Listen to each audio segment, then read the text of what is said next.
ಕಳೆದ ಬಾರಿಯ ಲೋಕಸಭಾ ಚುನಾವಣೆಯಲ್ಲಿ ಅತಿ ಹೆಚ್ಚು ಸದ್ದು ಮಾಡಿದಂತ ಕ್ಷೇತ್ರ ಅಂದ್ರೆ ಅದು ಮಂಡ್ಯ ಲೋಕಸಭಾ ಕ್ಷೇತ್ರ. ಈ ಬಾರಿಯೂ ಕೂಡ ಮಂಡ್ಯ ಲೋಕಸಭಾ ಕ್ಷೇತ್ರದತ್ತ ಇಡೀ ಇಂಡಿಯಾ ತಿರುಗಿ ನೋಡೋದು ಪಕ್ಕ ಆಗ್ತಾ ಇದೆ. ಯಾಕೆ ಅಂತಂದ್ರೆ ಸುಮಲತಾ ಅಂಬರೀಶ್ ಅವರು ಟಿಕೆಟ್ ಸಿಗ್ಲಿ ಸಿಗದೇ ಇರಲಿ ಅವರು ಪಕ್ಕಾ ಸ್ಪರ್ಧೆ ಮಾಡೋದು ಅನ್ನೋದು ಗೊತ್ತಾಗ್ತಾ ಇದೆ. ಬಿಜೆಪಿ ಜೆಡಿಎಸ್ ಮೈತ್ರಿ ಮಾಡಿಕೊಂಡ ಬಳಿಕ ಮಂಡ್ಯ ಲೋಕಸಭಾ ಕ್ಷೇತ್ರದಿಂದ ಯಾರು ಕಣಕ್ಕಿಳಿತಾರೆ ಅನ್ನುವ ಪ್ರಶ್ನೆ ಉದ್ಭವ ಆಗಿತ್ತು. ಒಂದು ಕಡೆ ಜೆಡಿಎಸ್ಗೆ ಟಿಕೆಟ್ ಸಿಗುತ್ತಾ ಅನ್ನುವ ಪ್ರಶ್ನೆ ಕೂಡ ಇತ್ತು. ಆದರೆ ಟಿಕೆಟ್ ಸಿಗಲಿ ಸಿಗದೇ ಇರಲಿ ಮಂಡ್ಯ ಲೋಕಸಭಾ ಕಣದಿಂದ ಕಣಕ್ಕಿಳಿಯೋದು ಫಿಕ್ಸ್ ಆಗಿದೆ. ಯಾಕೆಂದ್ರೆ ದೇಶದಿಂದ ಹೊರಗಿದ್ದುಕೊಂಡೇ ಅವರೆಲ್ಲರೂ ಕೂಡ ಪ್ಲಾನ್ ಅನ್ನು ಮಾಡ್ಕೊಳ್ತಿದ್ದಾರೆ ಅನ್ನುವ ಮಾಹಿತಿ ಈಗ ಲಭ್ಯವಾಗ್ತಾ ಇದೆ. ಸುಮಲತಾ ಅಂಬರೀಶ್ ಅವರ ನಡೆ ಬಹಳ ಕುತೂಹಲ ಕೇಳಿಸ್ತಾ ಇದೆ. 2024 ಲೋಕಸಭಾ ಚುನಾವಣೆಯಲ್ಲಿ ನಾನು ಮಂಡ್ಯ ಲೋಕಸಭಾ ಕ್ಷೇತ್ರದಿಂದ ಅಭ್ಯರ್ಥಿಯಾಗಿ ಖಂಡಿತ ಇರುತ್ತೇನೆ ಅಂತೇಳಿ ನಮಗೆ ಆಶ್ವಾಸನೆಯನ್ನು ಕೊಟ್ಟಿದ್ದಾರೆ. ಆ ನಿಟ್ಟಿನಲ್ಲಿ ನಾವು ಕೂಡ ಇದುವರೆಗೂ ಬಿ ಜೆ ಪಿಗೆ ಬಾಹ್ಯ ಬೆಂಬಲವನ್ನು ಕೊಟ್ಟಿದ್ದೀವಿ. ಇನ್ನೂ ಕೂಡ ಬಿ ಜೆ ಪಿಯ ಸಹ ಸದಸ್ಯತ್ವವಾಗಲಿ ಪ್ರಾಥಮಿಕ ಸದಸ್ಯತ್ವವನ್ನು ಪಡೆದಿಲ್ಲ. ನಾವು ಪಕ್ಷೇತರ ಸಂಸದರಾಗಿ ಈಗೇನು ಕೆಲಸ ಮಾಡ್ತಾ ಇದ್ದಾರೆ, ಸೊ ಇವಾಗಲೂ ಕೂಡ ಪಕ್ಷೇತರ ಸಂಸದರು ಬಿ ಜೆ ಪಿಗೆ ಬಾಹ್ಯ ಬೆಂಬಲವನ್ನು ವಿಧಾನಸಭಾ ಚುನಾವಣೆಯಲ್ಲಿ ಮಾತ್ರ ಕೊಟ್ಟಿರ್ತಕ್ಕಂಥದ್ದು.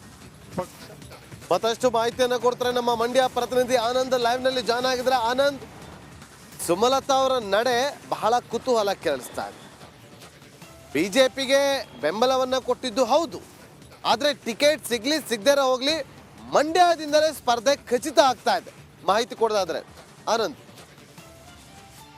ನಾಗೇಂದ್ರ ಬಾಬು, ಈಗಾಗಲೇ ಮಂಡ್ಯ ಲೋಕಸಭಾ ಚುನಾವಣೆ ಕಣ ರಂಗೇರ್ತಾ ಇದೆ. ಒಂದ್ ಕಡೆ ಮೈತ್ರಿ ಮಾಡ್ಕೊಂಡಿರುವಂತಹ ಜೆಡಿಎಸ್ ಬಹುತೇಕ ಮಂಡ್ಯ ಸೀಟ್ ನಮ್ಗೆ ಅನ್ನೋ ನಿಟ್ಟಿನಲ್ಲಿ ಈಗಾಗಲೇ ಚುನಾವಣೆಗೆ ತಯಾರಿಯನ್ನ ಮಾಡ್ಕೊಳ್ತಾ ಇರುವಂತದ್ದು. ಕಳೆದ ಲೋಕಸಭಾ ಚುನಾವಣೆ ಸಂದರ್ಭದಲ್ಲಿ ಕಾಂಗ್ರೆಸ್ನೊಂದಿಗೆ ಹೊಂದಾಣಿಕೆ ಮಾಡ್ಕೊಂಡಿದ್ದಂತ ಸಂದರ್ಭದಲ್ಲಿ ಚಲುವರಾಯಸ್ವಾಮಿ ಸೇರಿದಂತೆ ಒಂದಷ್ಟು ಕಾಂಗ್ರೆಸ್ ಮುಖಂಡರನ್ನ ವಿಶ್ವಾಸಕ್ಕೆ ತೆಗೆದುಕೊಳ್ಳೋದ್ರಲ್ಲಿ ವಿಫಲ ಆಗಿದ್ರು. ಆದ್ರೆ ಈ ಬಾರಿ ಆ ತರದ್ದು ತಪ್ಪಾಗಬಾರ್ದು ಅನ್ನೋ ಕಾರಣಕ್ಕಾಗಿ ಕಾಂಗ್ರೆಸ್ ಅಂದ್ರೆ ಜೆಡಿಎಸ್ ಹಾಗೂ ಬಿಜೆಪಿಯ ಎಲ್ಲಾ ನಾಯಕರನ್ನ ವಿಶ್ವಾಸಕ್ಕೆ ತೆಗೆದುಕೊಳ್ಳೋ ನಿಟ್ಟಿನಲ್ಲಿ ಈಗಾಗಲೇ ಪ್ರಯತ್ನಗಳಾಗ್ತಾ ಇರುವಂತದ್ದು. ಅದೇ ರೀತಿ ಮೊನ್ನೆಯಷ್ಟೇ ಸುಮಲತಾ ಆಪ್ತ ಹೆಂಡುವಾಳು ಸಚ್ಚಿದಾನಂದ ಅವರನ್ನು ಕೂಡ ಭೇಟಿ ಮಾಡಿದ್ರು. ಇದೆಲ್ಲ ಒಂದ್ ಕಡೆ ಬೇರೆ ರೀತಿಯ ಚರ್ಚೆಗೆ ನಾಂದಿ ಆಗಿತ್ತು.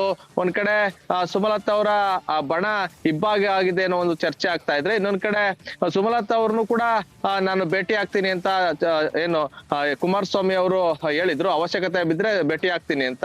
ಇದೆಲ್ಲ ಒಂದ್ ಕಡೆ ಸುಮಲತಾ ಅವರು ಸ್ಪರ್ಧೆ ಮಾಡೋದಕ್ಕ ಏನ್ ಡೌಟ್ ಅನ್ನೋ ಆಂಗಲ್ ನಲ್ಲಿ ಚರ್ಚೆ ಆಗ್ತಾ ಇತ್ತು.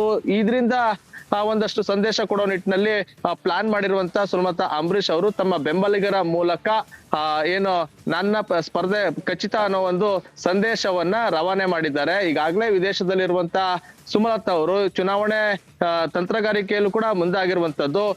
ಏನು ಮಂಡ್ಯದಲ್ಲಿ ನನಗೆ ಟಿಕೆಟ್ ಬಿಜೆಪಿಯಿಂದ ಸಿಗ್ಲಿಲ್ಲ ಅಂದ್ರೂ ಕೂಡ ನನ್ನ ಸ್ಪರ್ಧೆ ಖಚಿತ ಅನ್ನೋದನ್ನ ಸ್ಪಷ್ಟವಾಗಿ ಸಂದೇಶ ರವಾನೆ ಮಾಡಿದ್ದಾರೆ. ಈಗಾಗಲೇ ಬಿಜೆಪಿ ಅವ್ರಿಗೆ ನನ್ನ ಅವಶ್ಯಕತೆ ಇದ್ರೆ ಟಿಕೆಟ್ ನೀಡ್ಲಿ, ಇಲ್ಲ ಅಂದ್ರೆ ನಾನು ಸ್ಪರ್ಧೆ ಮಾಡೋದು ಖಚಿತ ಅನ್ನೋದನ್ನ ತಮ್ಮ ಬೆಂಬಲಿಗರ ಮೂಲಕ ಹೇಳಿಸಿದ್ದಾರೆ. ಒಂದ್ ಕಡೆ ಇಲ್ಲ ಒಂದ್ ಕಡೆ ಇನ್ನೊಂದ್ ಕಡೆ ಕಾಂಗ್ರೆಸ್ಗೆ ಹೋಗೋದು ಇವರು ಪಕ್ಕನ ಇದೊಂದು ಚರ್ಚೆ ಕೂಡ ಆರಂಭ ಆಗಿರುವಂತದ್ದು. ಬಿಜೆಪಿಯಿಂದ ಟಿಕೆಟ್ ಸಿಗ್ಲಿಲ್ಲ ಅಂದ್ರೆ ಇಷ್ಟೊಂದು ಕಾನ್ಫಿಡೆಂಟ್ ಆಗಿ ಹೇಳ್ತಾ ಇದ್ದಾರೆ ಅಂದ್ರೆ ಎಲ್ಲೋ ಒಂದ್ ಕಡೆ ಕಾಂಗ್ರೆಸ್ಗೆ ಹೋಗುವಂತ ಚರ್ಚೆಗಳು ಕೂಡ ನಡೀತಾ ಇದೆ. ಅದಕ್ಕಾಗಿ ಇದೊಂದು ರೀತಿ ಸಂದೇಶವನ್ನ ರವಾನೆ ಮಾಡಿದ್ದಾರೆ ಅನ್ನೋ ಒಂದು ಮಾತುಗಳು ಕೇಳಿ ಬರ್ತಾ ಇರುವಂತದ್ದು. ನಾಗೇಂದ್ರ ಬಾಬು.